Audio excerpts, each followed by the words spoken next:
형 let's go 저 건물을 찾으러 A few moments later. Minta tolong jelaskan mengenai politik dan hukum. Nah, soal ini saya sebetulnya bukan orang hukum, tapi saya akan coba menggunakan penjelasannya Pak Mahfud MD di dalam bukunya yang berjudul Politik Hukum di Indonesia. Penjelasannya begini, bahwa hukum itu merupakan produk politik. Jadi, hukum bisa diubah sesuai kekuatan atau kepentingan politik. Misalnya, pada Pilpres 2004, Undang-Undang Nomor 23 Tahun 2003 tentang pemilihan presiden dan wakil presiden mengatur bahwa presidensial threshold adalah 15% kursi di DPR atau 20% perolehan suara sah nasional. Jadi partai yang mau mengajukan presiden harus punya 15% kursi di DPR atau 20% suara sah nasional. Kalau tidak, maka partai harus berkoalisi. Aturan ini berubah pada Pilpres tahun 2009 menjadi 25% kursi DPR atau 20% suara sah nasional. Pada Pilpres 2014 tidak berubah. Lalu pada Pilpres 2019 berubah menjadi 20% kursi di DPR atau 25% suara sah nasional. Undang-undang ini memang paling sering berubah karena kepentingan politiknya sangat tinggi. Pelajaran lain dari penjelasan Pak Mahfud MD ini adalah perjuangan itu tidak cukup hanya melalui jalur litigasi. Misalnya kalau tidak setuju dengan suatu produk undang-undang, tidak cukup hanya dengan melalui judicial review ke Mahkamah Konstitusi. Makanya perlu ada kekuatan politik, sehingga dibutuhkan demonstrasi dan aksi-aksi massa misalnya untuk mendorong aktor-aktor politik terlibat di dalam bagaimana suatu produk undang-undang itu bisa diubah. Kalau kita ngomong tentang etika di dalam politik, kan bukan etika keagamaan, bukan. Itu public ethics, yaitu etika publik. Nah, apa yang menjadi dasar dari etika publik itu? Yaitu konstitusi, yaitu undang-undang, yaitu ketetapan-ketetapan yang mengatur suatu kegiatan politik itu. Jadi bukan kejujuran dalam arti merenung-renung apa yang mau saya buat secara jujur supaya masuk surga. Tidak ada urusan masuk surga dalam itu, nggak ada. Yang urusan di sana adalah public ethics. Yang menjadi dasarnya adalah konstitusi itu sendiri. Dan itulah yang harus disesuaikan dengan semua etika publik yang akan dikembangkan di dalam politik itu. Ini pendapat Aristoteles tentang politik. Aristoteles salah satu filsuf terbesar dalam sejarah, memiliki pandangan yang luas dan mendalam tentang politik. Dia menganggap bahwa tujuan utama politik adalah menciptakan kebahagiaan atau kebaikan bersama dalam masyarakat. Dan bahwa tujuan akhir politik adalah mencapai kebahagiaan individu. Aristoteles juga menganggap pentingnya hukum dan aturan dalam politik. Dia mengatakan bahwa hukum harus didasarkan pada prinsip-prinsip moral dan bahwa pemerintah harus menerapkan hukum dengan adil untuk memastikan kebahagiaan dan kesejahteraan masyarakat secara keseluruhan.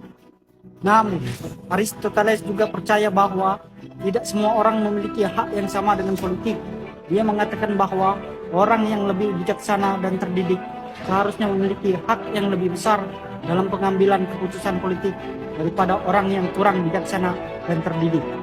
Secara keseluruhan, pandangan Aristoteles tentang politik memiliki pengaruh besar pada pemikiran politik dan masih dipelajari dan diperdebatkan hingga saat ini. 2,000 years later. 1 hour later. 2 hours later. 3 hours later. A few moments later. Just then, later. End of flashback. Assalamualaikum warahmatullahi wabarakatuh. Perkenalkan, nama saya Kisna Fernanda Anwar. Saya Devani Cita Fauziah. Di sini kami akan menjelaskan tentang politik, hukum, dan HAM menurut para ahli. Yang pertama, dari Belle Freud, politik hukum adalah suatu disiplin ilmu hukum yang mengatur tentang cara bagaimana mengubah ius constitutum menjadi ius constituendum atau menciptakan hukum baru untuk mencapai tujuan bersama. Lalu ada pendapat dari Thomas Hobbes. Pengertian HAM adalah jalan keluar untuk mengatasi keadaan homo homini lupus bellum omnium contra omnes, yaitu manusia dapat menjadi serigala bagi manusia lain.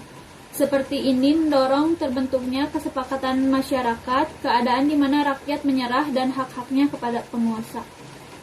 Lalu pendapat menurut Sajib Toraharjo dalam buku ilmu hukum menyatakan bahwa politik hukum sebagai aktivitas memilih cara yang hendak dipakai untuk mencapai tujuan sosial dan hukum tertentu dalam masyarakat. Lalu menurut Muladi tentang HAM adalah hak yang melekat secara inheren atau alamiah pada diri manusia sejak manusia lahir. Dan tanpa hak tersebut, manusia tidak dapat tumbuh dan berkembang sebagai manusia yang utuh. Karena keberadaan HAM yang begitu penting, tanpa HAM manusia tidak dapat berkembang bakat dan memenuhi kebutuhannya. Sekian dari kami. Wassalamualaikum warahmatullahi wabarakatuh.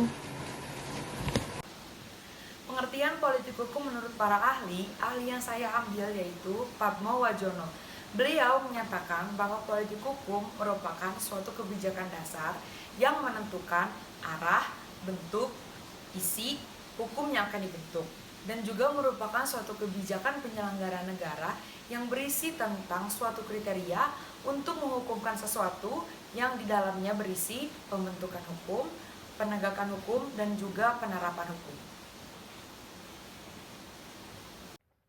Politik hukum dan HAM menurut para ahli. Sunaryati Hartono berpendapat bahwa politik hukum digambarkan sebagai sebuah proses interplay yang saling mempengaruhi di bidang sosial dan politik di antara berbagai pressure group yang ada di masyarakat dalam menentukan bentuk dan corak hukum nasional.